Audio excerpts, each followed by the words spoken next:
àbímọ nínú lé àwa Bàríkà ẹ kí wa òye. Ewu iná kan kì í pa òdì, àòdì kú ewu òye.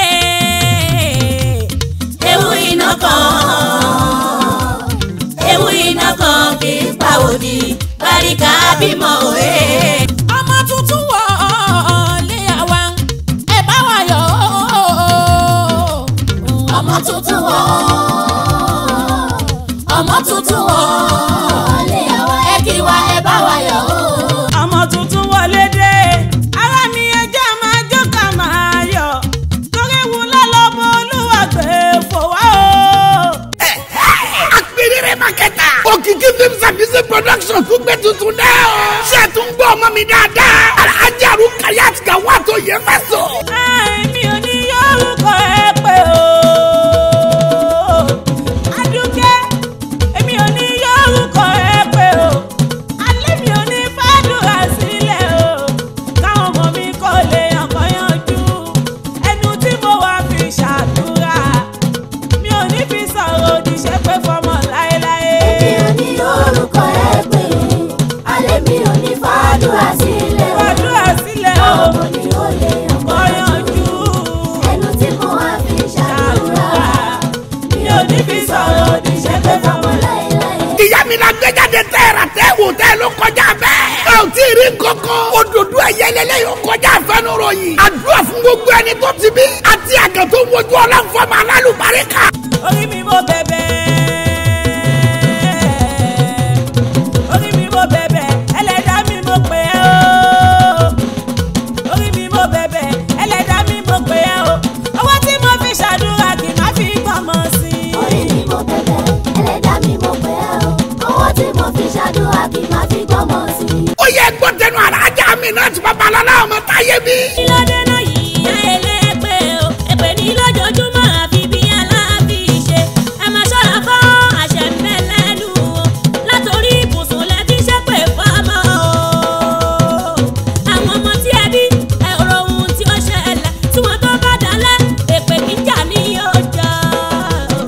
Yóò lápá lálẹ́ ìyẹn ti ṣú ọjọ́ tógún bá jẹ́ lọ ọkàn yóò jẹ́bọ̀ rẹ̀. Ó ń pèpè máa nu pa àwọn ọmọ rẹ̀ lólóṣì o. Olórí burúkú asùnmẹ́bà ní ìbéèrè. Alásùnmọ́rọ̀jì ọmọ àlè àbọ̀fúngbẹ̀mù. Àbọ̀fúngbẹ̀mù. Àwọn ọmọ dàgbà tán ló bá ń ṣẹ́ mọ́ wọn lára. Wọ́n dàgbà tán ló ń ṣẹ́ mọ́ wọn lára. Àwọn ọmọ wọn ṣiṣẹ́ bí aláìṣe. Wọn ò ní lárí aṣọ wọn ò bá tẹ́gbẹ̀mù. Ọmọ ológun ìdílé ló ń bá wọn mọ́ rẹ̀ jà. Ọ̀rẹ́ kan ló ṣe wọn o, àṣàṣì ayé nìyó. Láì mọ̀ wípé èpè ló ń jà lórí wọn. Sáìdì fi aráyé gbé mi sókè. Kò jẹ́ ká sì bínú fáwọn tí ó dá o. Tọ́mọ wa bá ṣe wá, tọ́mọ wa bá ṣe wá tó ká lára. Ẹ jọ̀wọ́ ẹ rọ́jú, ẹ jọ̀wọ́ ẹ rọ́jú, ẹ má ṣe ṣépè fún wọn. Àdúrà ló yẹ wọ́n,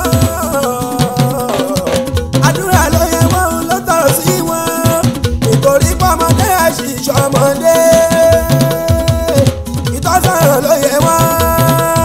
Ìmọ̀ ìṣe bí èpè díẹ̀ ní tọmọ lásán. Òdòdó ẹ̀yẹ la kọ́lé ẹ̀. Olóyin ládùn rẹpẹtẹ. Alhaja Sofia Yankawla. Ó yá. Àwọn onídàákẹ́ àdúrà o, a ò sì ní yorùkọ ẹ pé o, a ò ní fi ẹ́ sílẹ̀ nígbà kan. Àwọn ọmọ wa kò lè ṣàṣeyege, ẹnu táwa wá fi ṣàdúrà o.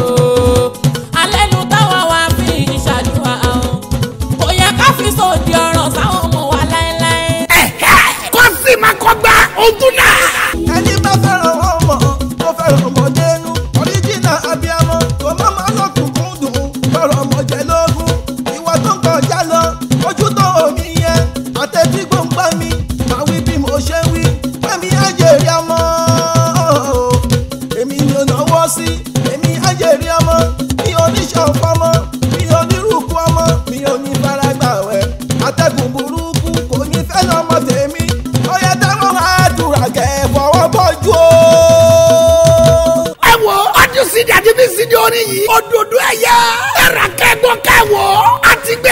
wìtìwìtì ló ń ta. marketed and distributed by Apẹrẹrẹ marketer. Òkìkí films and music productions. Ami Arena shopping complex Bọ́ládé Oṣòdì Lagos. Ọyún sídìí àti bí sídìí oní Islam tá a gbé akọ́lé ẹ̀ ní òdòdó ẹ̀yẹ. Gbogbo abiyamọ gidi ló gbọdọ̀ ra ilé yìí o. It's a must for every home. Ó ṣe é gbọ́ nínú ilé nínú mọ́tò lọ́fíìsì àti ní ṣọ́ọ̀bù tá a ti ń tajà.